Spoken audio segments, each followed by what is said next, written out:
AS. This graph is also an indication of all the people who have peered at ixps, and you get to see how beneficial it is to you and how much traffic there is between you and those other ISPs. There's also a geolocator plugin in NFSN, which enables you to know how much traffic is going to which particular regions. And this graph indicates, the red line indicates heavy traffic going to the United States of America from Kenneth or KIXP. So it enables you to decide where you would want to peer and where it would be beneficial for you to peer or get transit to, etc. Yes. Mostly just supply the bandwidth to the institutions, and they are the ones that manage the bandwidth in their network. So we only manage how much bandwidth they get, how much we drop to them, and they manage how they'll distribute it within their network. So it could go either way, but we do train them on how to manage the bandwidth using things like proxies and the access lists and other ways that you can decide who gets priority in your network.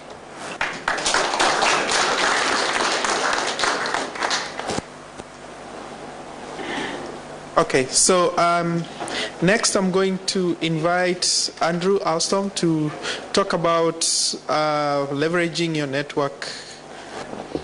Hi guys. First of all, apologies for no slides. I wasn't really aware until fairly recently, as of like 10 minutes ago, that I was actually going to be presenting this for sure. So yeah, I'm just going to talk about some of our experiences on our network and what we've done with the bandwidth that we've had and the capacity that we had in order to actually bring down the costs. It's important to realize that when you've got a network, there are other providers out there that need you as badly as you need them. You've got infrastructure, you've got bandwidth. If you put some content on it, they're going to need to come to you rather than you always going to them, because you're going to be pushing data to them. The more data that you're pushing outbound, the simple fact is the more it's costing them to get it if they're not peering with you. So if you've got loads of outbound bandwidth, the trick is to start pushing lots and lots of packets outbound, because it becomes a financial incentive after that to peer with you. Once you're peered, you're also not going to be paying to get data from them. So you put them in a catch-22 situation, to peer with you or to pay the costs of getting the traffic from you. Now, when I say start pushing lots and lots of bandwidth out, please, I'm not saying go and DDoS anybody or launch nasty attacks. Generally, the idea behind this is to put legitimate content on your network. You guys can decide what legitimate content is. I'm sure my definition and the definition of a university student of what's legitimate would be very different, for example. But you can find content that is appropriate to your network and then make it publicly available. The more spread the use of that content is, obviously, traffic that you will end up using. We chose to go with open source content that was being very heavily utilized by our institutions. And originally when we started putting content onto the network, it was, instead of just manipulating the outbound traffic ratios, it was actually to save our institutions downloading the content over and over again. So it was a form of static cache on our mirror servers. But one of the things about mirroring content, particularly things like Ubuntu Linux distributions and FreeBSD distributions, etc., is that if you aren't in the official mirror list, the chances are your universities are never going to find you. So we started putting the mirrors into the official lists and becoming the South African primaries for all of the content. Interestingly enough, because the American content providers and some of the European content providers who actually host this stuff don't quite understand the situation in Africa. We also suddenly discovered that we were primary for, well, most of the countries in Africa, even though it goes via London. So occasionally we have to go to them and say, we really, really don't want to be tz.archive.ubuntu.com because that's going via London. It's quicker to get it from there. But we started becoming the official mirrors, and we started shoving a lot of traffic onto the local internet, and discovered that suddenly people were slightly more willing to peer with us, particularly some of the smaller guys. So we thought, well, what if we make this content a little bit bigger? Can we influence the bigger guys as well?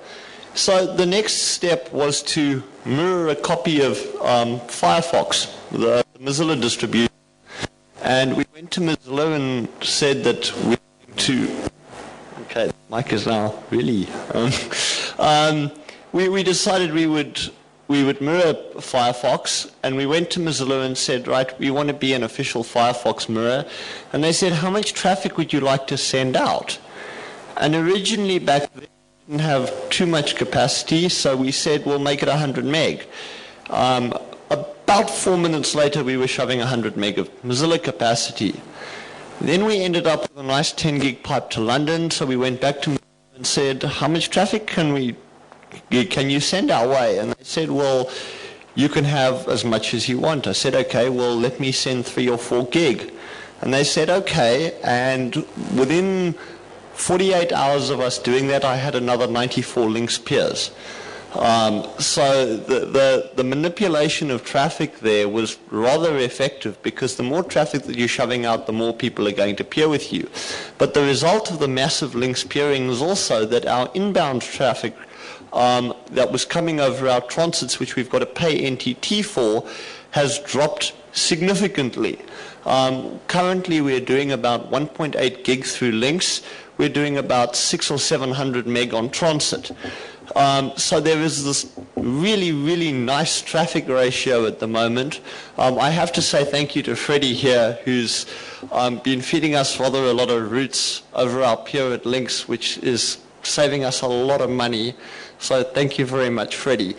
But basically the message is this: if you've got infrastructure and you've got outbound capacity, don't leave it lying there. Put content on it.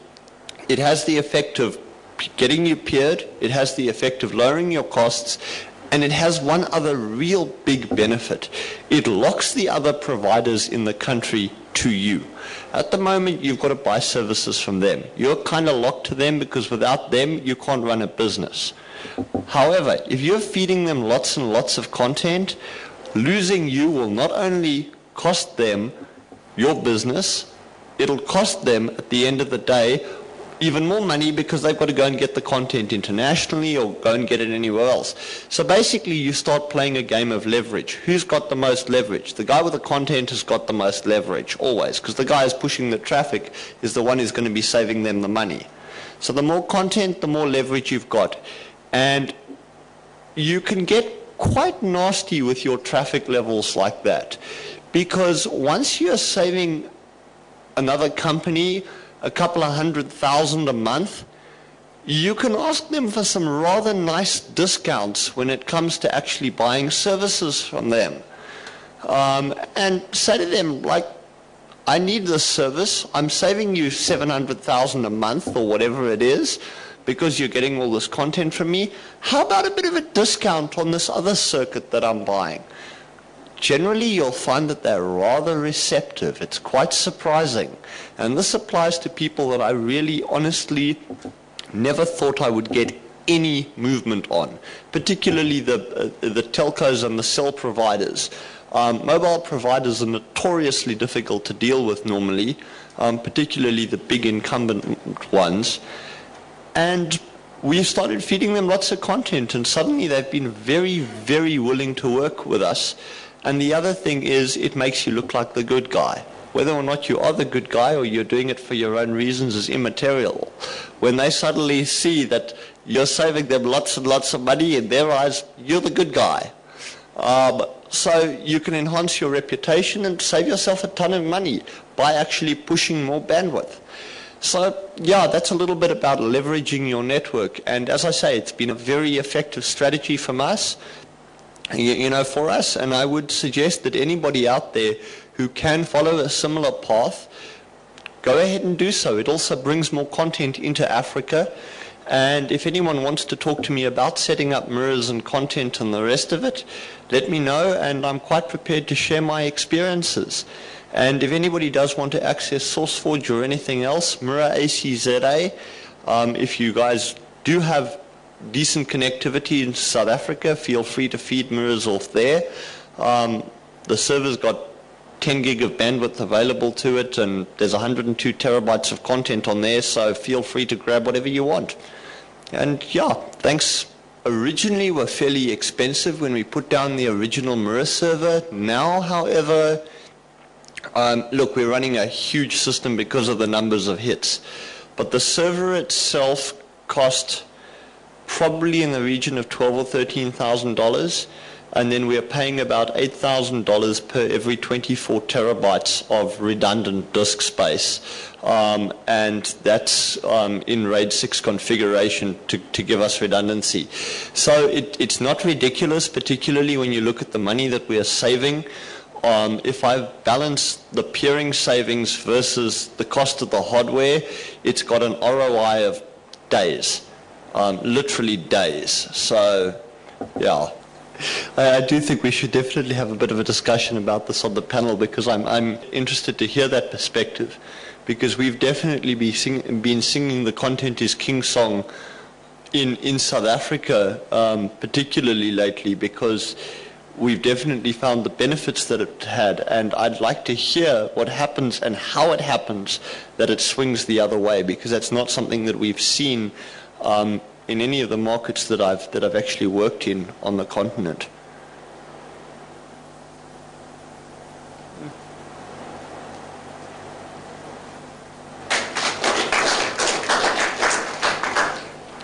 Okay, so I'm going to make a slight change to the agenda, and we're going to invite Mike Blanche to do his last presentation for the day. And then we'll go for the coffee break, and then we'll come back for the panel. So we'll close with the panel after the coffee break. So, Mike. Good afternoon again. This is my last slot, so you've only got a bit more of me, and then you're done. Same disclaimer as before for anyone who, in case this is being recorded. I'm Mike Blanche. I work for Google, but today I'm not really Google. I'm speaking on behalf of AFPIF, and just providing some information and some of my experiences working in the peering industry and doing peering. This discussion is about peering commercials, so the money side of things, and also peering contracts, the paperwork. And although I'm not a lawyer, and I'm very disparaging about lawyers sometimes, sometimes I feel like a lawyer with the amount of paperwork that I spend my time doing around peering and so on. So it's all about the money, big pile of money.